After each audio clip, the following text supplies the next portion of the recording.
আমাদের দপ্তর থেকে ভারতের বাণিজ্য মন্ত্রীকে আমরা একটা চিঠি দিয়েছি একটা দ্বিপাক্ষিক আলোচনার উদ্দেশ্যে। আমরা এখনো কোনো জবাব পাইনি ওনাদের কাছ থেকে। আমরা ব্যাপারটা নিয়ে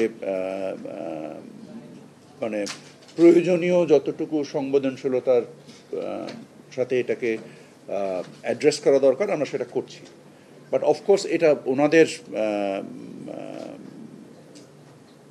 পার্টিসিপেশনসের উপরে নির্ভর করে, শুধু আমাদের একার সিদ্ধান্ত এটা হবে না। বাট আমরা মনে করছি না যে এটাতে আমাদের যে রপ্তানির লক্ষ্যমাত্রা আমরা স্থির করেছি, আমরা এটা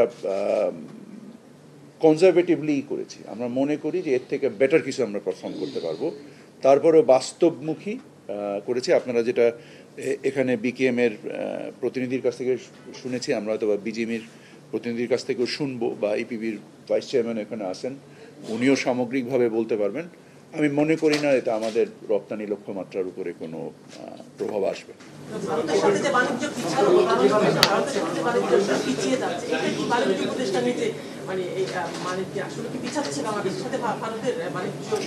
এই মুহূর্তে একেবারেই উপাত্তটা আমার সাথে নাই যে আমাদের বাণিজ্যের কোনো ঘাটতি ঘটছে কিনা। যে এমনিই তো আমাদের সাথে ব্যাপক বাণিজ্য ঘাটতি ভারতের রয়েছে। সো এই পণ্যের যে মানে এর থেকে আমাদের যে গার্মেন্টস শিল্পের যে রপ্তানি হয় এটা পাট পণ্য থেকে অধিক বেশি। এবং আমার মনে হয় যে এখানে গার্মেন্টসের যারা অ্যাপারেল ইন্ডাস্ট্রির যারা প্রতিনিধি আছেন ওনারা ভালো বলতে পারবেন। এটার আমার ধারণা garments maybe 10 times higher than jute ভারতের এক্সপোর্টের ক্ষেত্রে।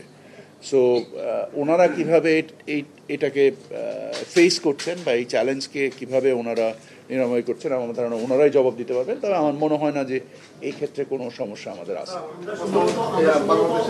ভারত থেকে বছরে 900 কোটি ডলারের ইম্পোর্ট করছি আর এক্সপোর্ট করছি 157 কোটি ডলার, বিরাট একটা গ্যাপ আছে।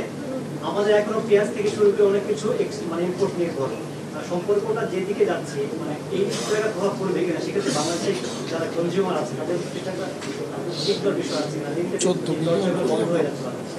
আমরা তো বহুদিন ধরে পেঁয়াজ আমদানি করছি না, এক নাম্বার। আমাদের মাশাআল্লাহ আমাদের স্থানীয় উৎপাদন যথেষ্ট ভালো।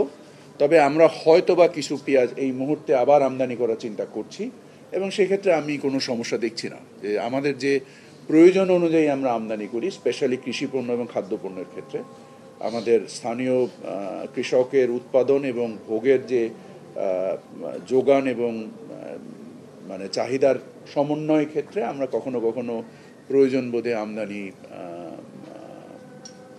অর্ডার বা আমদানি অ্যাপ্রুভাল নাকি এটাকে আমরা কি বলি আইপি, যেটা আমরা ইস্যু করি, হ্যাঁ আমরা আইপি ইস্যু করি।